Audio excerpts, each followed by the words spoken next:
For some, a blaster was just a weapon. For others, a symbol of authority. High-powered and precise, it became a sidearm worthy of its commanding officer. The DC-17 Hand Blaster. Why was it primarily seen with high-ranking clones only? What's the real-life counterpart? And why did Rex always dual-wielded them?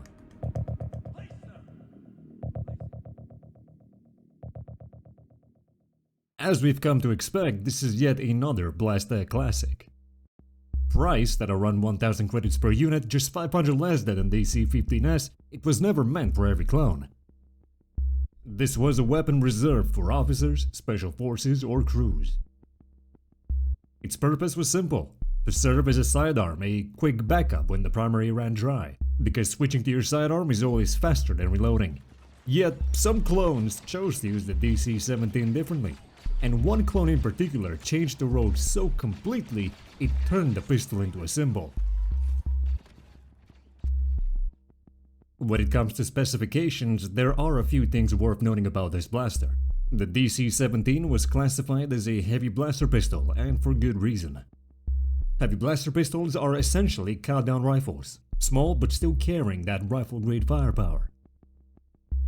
To achieve this, the DC-17 used a high-output gas chamber, allowing it to fire larger, more destructive, hyper-ionized energy bolts with a wider beam and a respectable rate of fire at the same time. All of that with a good recoil balance as well. The result was an exceptional stopping power for its size, putting it on par with full-sized rifles such as the DC-15S or the DC-15A. It was perfect for dismantling droids while still being lethal to organics. But if lethality wasn't the goal, the DC-17 also offered a stun mode, a non-lethal setting used to render targets unconscious. Despite its heavy classification, the DC-17 was actually compact and light enough to sit comfortably in a standard holster. Its modularity wasn't extensive, but it wasn't non-existent. The system could accept a grappling hook attachment, effectively turning the pistol into a short-range ascension tool. Even so, the design retained flaws, compromises that limited how far the sidearm could be pushed. The DC-17 had some clear limitations.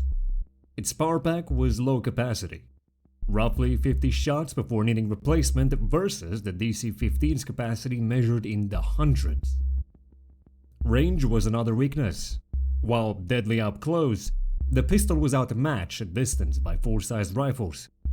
Modularity was limited as well. Beyond an occasional grappling hook attachment, there wasn't much to swap or customize, so the DC-17 struggled to adapt to widely varying battlefield roles. Compact power came with clear compromises, but this didn't stop some of the clones. While it served its purpose well in the hands of freedom fighters, weapon crews, officers, and special forces, a few clones decided to push the DC-17 beyond its intended limits. One of them was the legendary Captain Rex. He was among the few who chose to wield this sidearm not as a backup but simply as his primary weapon. And not just one DC-17, but two. Almost every time you'd see Rex in battle, he'd be dual-wielding a pair of these sidearms. And why is that? In long-range firefights, you were basically useless. If you wanted more flexibility in close quarters, that's what the DC-15 carbine was built for. Having two pistols did give you more immediate firepower, but it still wasn't a massive advantage. Reloads took longer and ammo ran out faster. The only real upside, the low recoil and great stopping power, which made handling easier.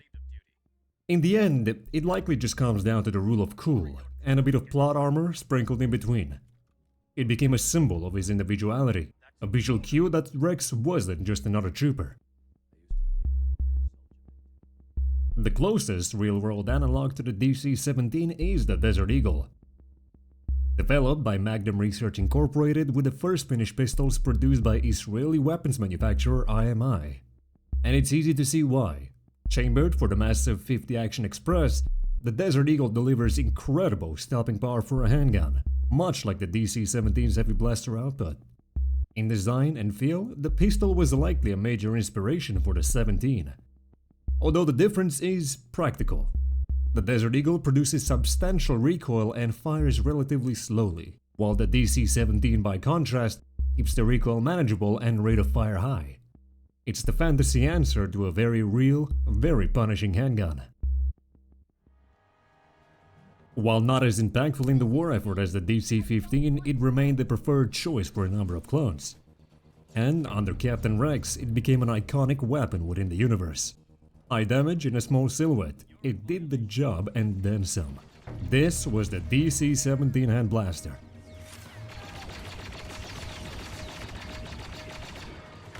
Thank you for watching, and until next time.